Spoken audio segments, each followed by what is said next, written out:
say welcome back, and welcome back to our continuous series on water shoes. My name is Walter L. Robinson, and I will be your host, like I've always been for these series. And we are got a continuous series on water shoes, and we are doing the history of water shoes, and this is going to be series F. Now F is a continuation of E, and we're just moving right along. And we started out with the Chinese, and the main reason we started out with the Chinese is because China is a backbone, or it appeared to be the backbone of a lot of early science. And this is the early science pre-Columbian science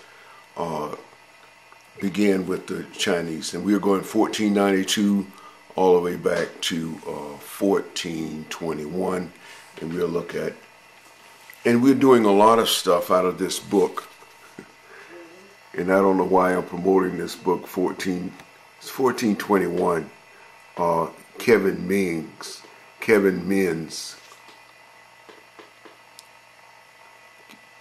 Menzies, 1421. And the book itself, I mean, a lot of information in the book, and it talks about the Chinese contributions, the Chinese scientific contributions to the world. And this is 1421, 1492, and it goes, you can go back 13, 12, 11 on back. Now China is a very big country, you know, billions of people, and back in the old days, of course, the borders have changed on China, and it adjusts and it moves with wars and peace and famine and all this.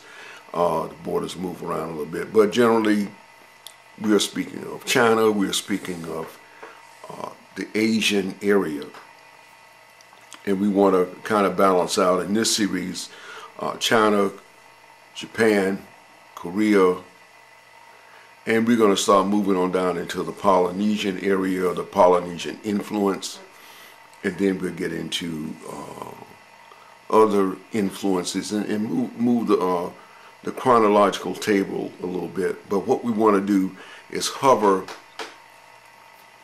around 1492 pre-Columbian in this area.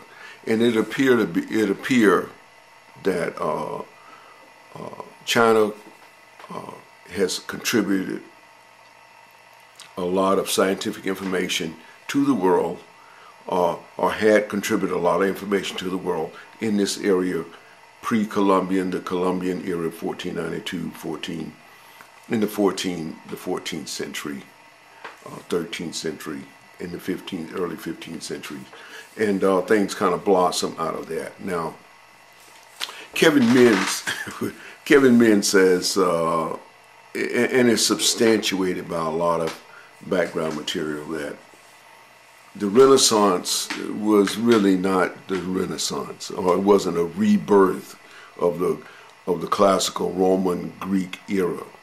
The Renaissance primarily was finding or exploiting a lot of the Chinese inventions. And a lot of people kind of plagiarized and said that this was their stuff and all this.